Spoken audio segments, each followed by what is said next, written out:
This video series is the naked truth about lock extensions. I should maybe introduce myself, so let me introduce myself.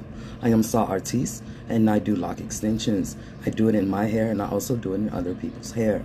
Bear with me as I give you information. So let's just jump straight into it. This is a bottle and this is alkaline water.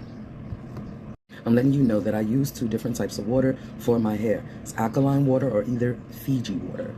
I thought that meant that this replenishes your thirst better than most waters like spring water and faucet water, that it will do the same for your hair. Remember that tap water is harsh on your system. It will also be harsh on your hair. However, tap water is fine.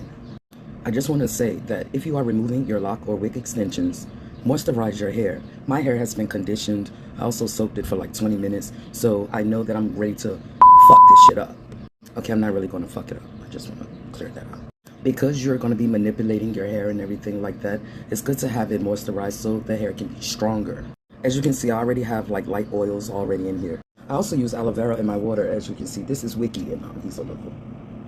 Along with aloe vera, I also use tea tree oil. That's because it'll stimulate the scalp, nourish it, and keep the itching down.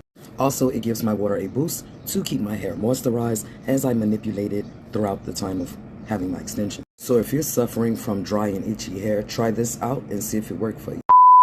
Thanks for watching.